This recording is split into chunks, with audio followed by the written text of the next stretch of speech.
People just stream movies these days, but in 2018, I immediately went and bought this copy or this Blu-ray copy of Into the Spider-Verse because I just thought the movie was so inspiring, so unique, so special that I had to own a Blu-ray copy, even if I don't have a Blu-ray player. So my expectations for this movie were insanely high, and a lot of times I don't even want sequels to my favorite movies because more often than not, sequels just aren't as good as originals even if they take their time with it.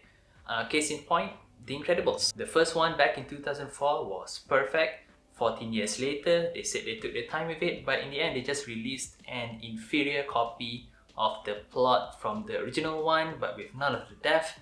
So in the end, I just like to pretend that The Incredibles 2 doesn't exist. But this movie, Across the Spider-Verse, even just from the freaking prologue, you just know, man, you gotta strap on your seatbelts because you're in for one hell of a ride. I think the guy sitting next to me in the cinema could have fallen off his seat because he was on the edge of his seat for the whole time. Just looking at the plot as a whole first, they found a way to introduce something new into this 60-year-old franchise, questioning the formula, questioning the story beats that we're all familiar with, and saying, hey, just because that's how it's always been doesn't mean that we have to repeat the formula over and over again. We can change, we can innovate. And what that accomplishes is that in this movie where all the Spider-Man that you know and love are in it, even my boy, Spectacular Spider-Man, rest in peace, you brilliant TV show, you were cancelled way too soon. What they managed to accomplish is that they made Miles Morales stand out among all these other established heroes.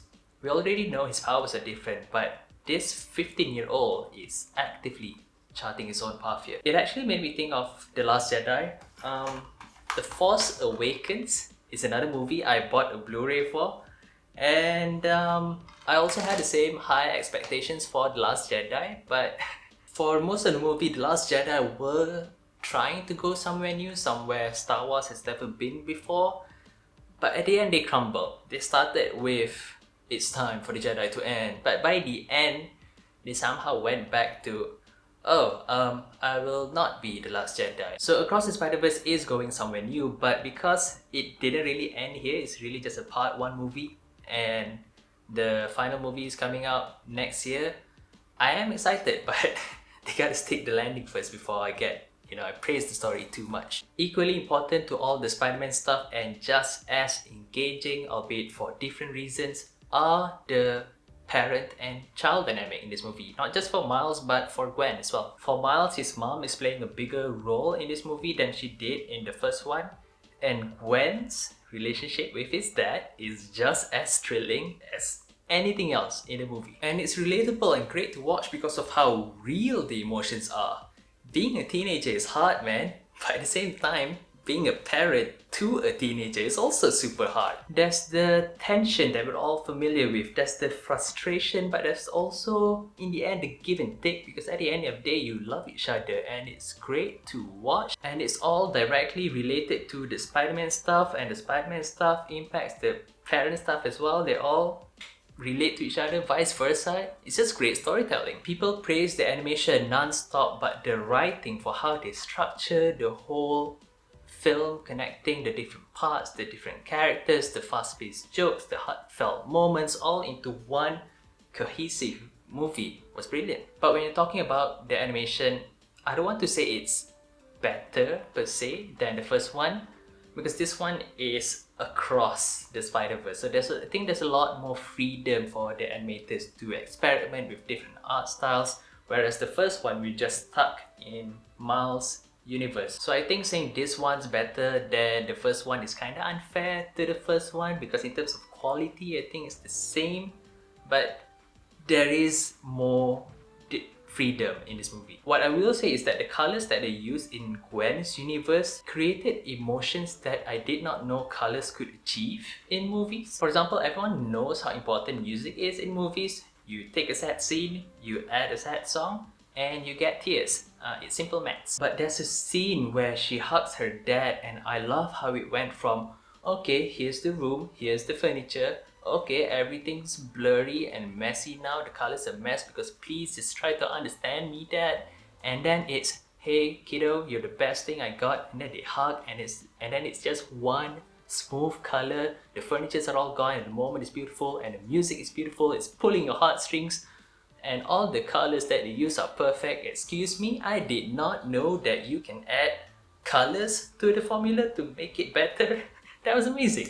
One weaker aspect of the first movie was the villain, I think, because Kingpin was kinda... his plan just didn't make that much sense because he wanted to bring back his family from another universe, but then his family would just die from being in a different universe by, you know, all the glitching.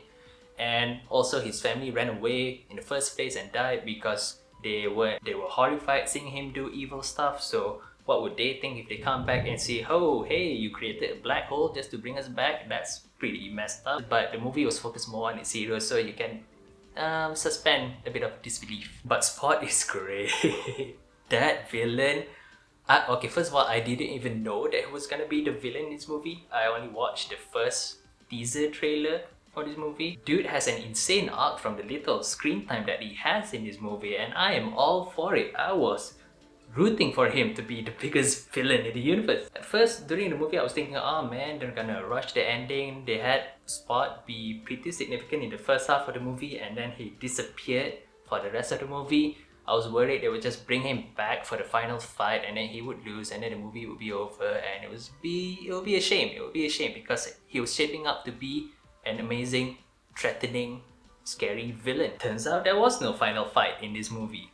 It's gonna be in the freaking third movie. There's still a lot of story for them to tell. So I'm excited to see what else Spot can do, because even in the start of the movie where he was still not really knowing how to use his powers, even then you could tell it was so annoying trying to beat him, because how the hell do you beat this guy? I love this movie. I love the experience of watching it in cinema.